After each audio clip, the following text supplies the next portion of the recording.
Salam Bapak Ibu, puji nama Tuhan.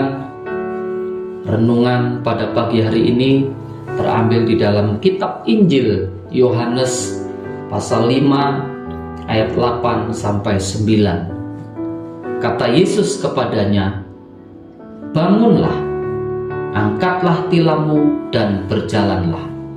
Dan pada saat itu juga sembuhlah orang itu, lalu ia mengangkat tilamnya dan berjalan. Saya memberikan tema, masih ada harapan.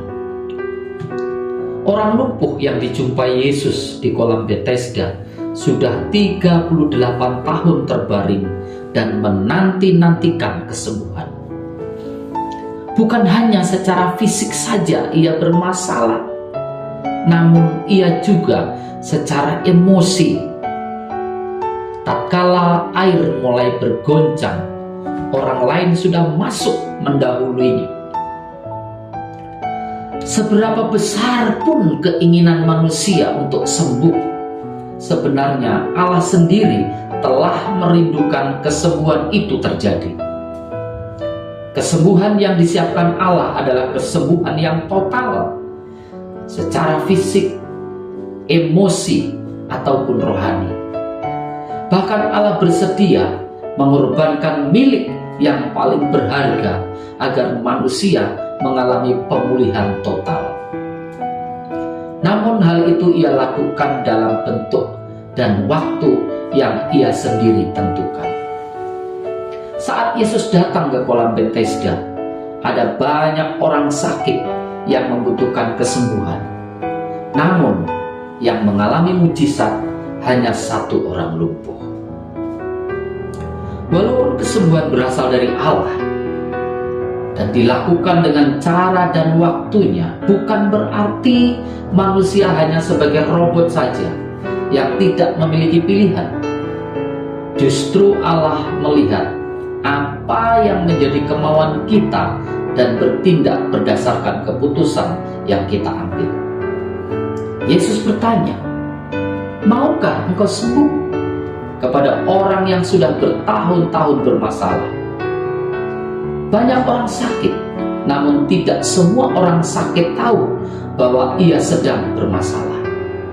Banyak orang sakit tahu bahwa ia sedang sakit, namun belum tentu ia mau sembuh atau membayar harga untuk sembuh.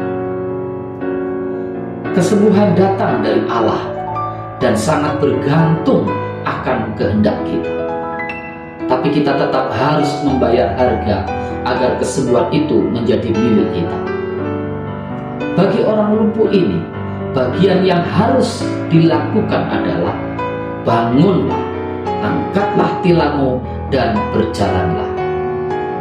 Kalimat ini bisa jadi engkau tidak membutuhkan orang lain untuk menurunkanmu ke dalam kolam, karena engkau telah mempunyai aku. Akulah satu-satunya yang kamu butuhkan. Dari seorang yang lumpuh hanya bisa berbaring dan mengasihani diri sendiri. Orang ini menjadi seorang saksi Yesus. Hidup yang sia-sia diubahkan menjadi hidup yang bermakna.